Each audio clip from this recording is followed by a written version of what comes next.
मेरी शादी के 5 महीने बाद मेरे पति की मृत्यु हो गई और मेरी सास ने मुझसे वादा किया कि वो मेरी शादी अपने छोटे बेटे से कराएगी। इसलिए मैं तन मन धन से अपनी सास की सेवा कर रही थी और सभी का पूरा ख्याल रख रही थी।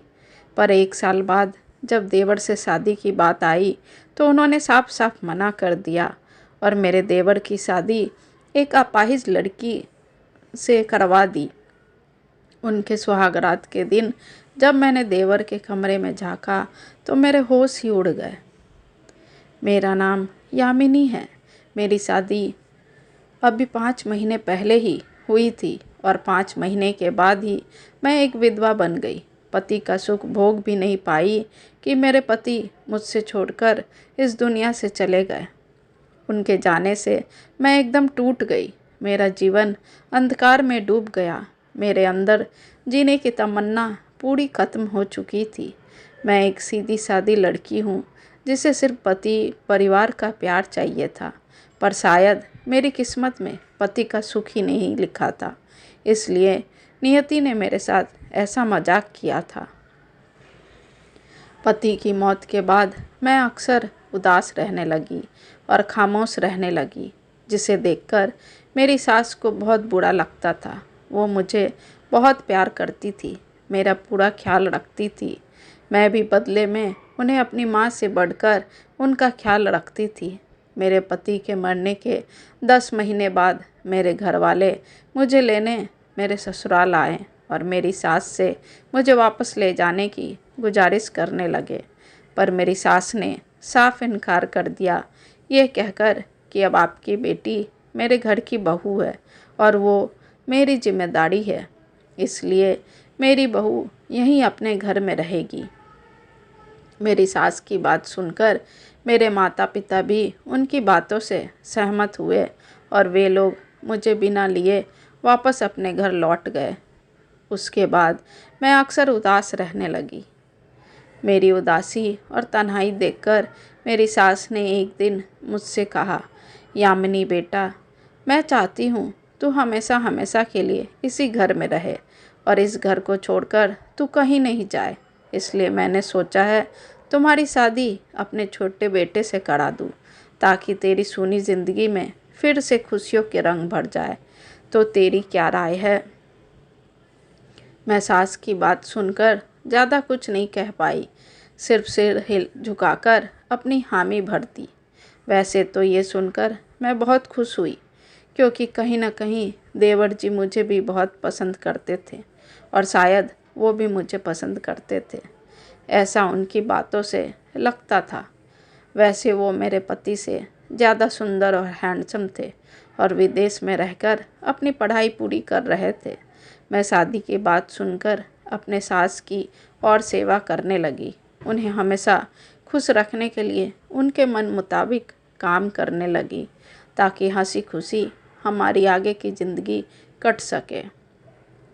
अब तक मैं घर की सारी जिम्मेदारी अपने कंधों पर उठा लिया था और मैं भी अब थोड़ा थोड़ा खुश रहने लगी थी।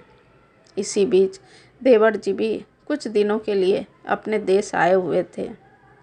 शादी ब्याह के सिलसिले में मैं उन्हें देखकर अब थोड़ा शर्माने लगी थी, क्योंकि कल तक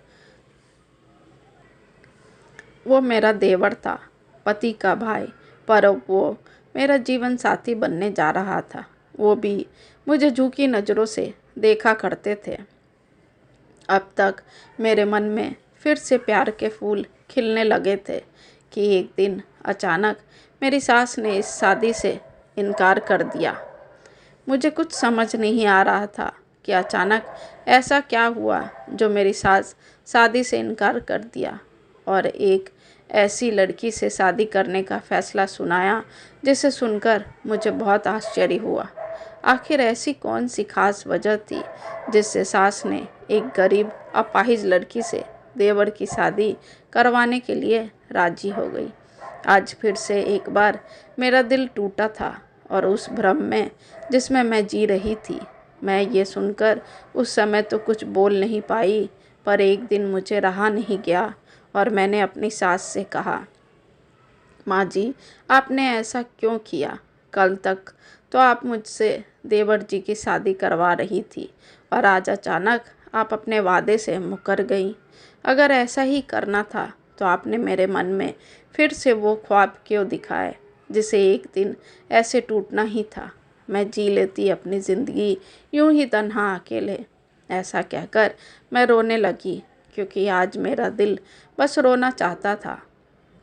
मुझे रोते देखकर मेरी सास मुझे गले से लगाते हुए कहती है, मुझे माफ़ कर दे यामिनी बेटा, मैं तुम्हारा दिल दुखाना नहीं चाहती थी, पर क्या करूँ, मैं भी हालात से मजबूर हूँ। अगर मैं तुमसे अतुल की शादी ज़बरदस्ती करा दूँ तो वो ना खुश रह पाएगा, ना तुम, ना वो, ना मैं अपने बेटे को दोबारा खोना नहीं चाहती यामिनी। ऐसा कहकर मेरी सास की आंखों से आंसू तैरने लगे।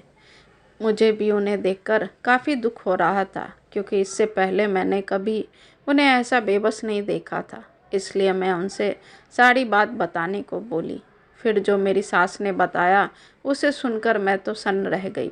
सास ने बताया, आज से 3 साल पहले मेरे देवर अतुल एक लड़की से बेइंतहा मोहब्बत करते थे। वो लड़की भी बहुत प्यार करती थी अतुल से, पर वो एक गरीब घर की लड़की थी और ऊपर से हमसे बहुत छोटे जात की थी, जो मुझे और तेरे ससुर जी को बिल्कुल भी पसंद नहीं थी। हम लोगों का अपने जात बिरादरी में एक नाम है, एक रुतबा है। हमारे रहन सहन और उसके रहन सहन में ज़मीन आसमान का फ़र्क था। नेहा इस घर में कभी एडजस्ट नहीं कर पाती क्योंकि उसकी परवरिश वैसी नहीं हुई थी और वो गरीब घर की थी। इसलिए हमें लगा वो मेरे बेटे से शादी सिर्फ इसलिए करना चाहती है क्योंकि हम पैसे वाले लोग हैं। मुझे उस पर रत्ती भर भरोसा नहीं था। मुझे डर था कि शादी के बाद वो किसी दिन धन दौलत लेकर भाग जाएगी और मेरे बेटे को अकेला छोड़ देगी। बस इसीलिए हमने उसे अपने बेटे की ज़िंदगी से दूर करने का प्लान बनाया। मैं एक दिन उसके घर गई और मेरे बेटे को छोड़ने का दाम लगा दिया। वो तो इस बात से काफ़ी नाराज़ हुई क्योंकि वो किसी भी कीमत पर अतुल को छोड़ना नहीं चाहती थी और मैं उसे अतुल के जीवन में लाना नहीं चाहती थी। इसलिए उसके माता पिता को पैसे का लालच देकर उसे इस शहर से दूर चले जाने को कहा। वो मान गए और इस शहर को छोड़कर हमेशा हमेशा के लिए चले गए। पर नेहा के जाते ही अतुल खुद को बिल्कुल तन्हा कर लिया। बस एक कमरे में बंद रहता, न किसी से बात करता, न हंसता, न बोलता। उसकी ऐसी हालत देखकर मुझे बहुत चिंता होने लगी थी। वो अब के अंधेरे का आदी हो गया था और रात के अंधियारे में पागलों की तरह चीखता रहता था। मुझे अब नेहा के प्रति उसका यह पागलपन बर्दाश्त नहीं हो रहा था। इसलिए मैं फिर से नेहा को अतुल की ज़िंदगी में वापस लाने का सोचा, पर शायद बहुत देर हो चुकी थी। हमने नेहा को ढूंढने की बहुत कोशिश की पर वो कहीं नहीं मिली। फिर मैंने इलाज के बहाने अतुल को विदेश ले गई और वहीं उसका एडमिशन करा दिया ताकि नेहा को भूल जाए। पर अभी जब वो तुमसे शादी करने के लिए वापस अपने वतन आया तो उसे उस दिन नेहा फिर से दिखी। उसे ऐसी हालत में देखकर अतुल खुद को रोक नहीं पाया क्योंकि आज जिस हालत में नेहा थी उसका जिम्मेदार कहीं न कहीं वो खुद को मान रहा था क्योंकि नेहा अब से पहले अपाहिज नहीं थी। वो बिल्कुल भली चंगी थी। उसके एक हाथ और एक पैर उस एक्सीडेंट में कट चुके थे जब वो हमारे कहने से इस शहर को छोड़कर जा रही थी।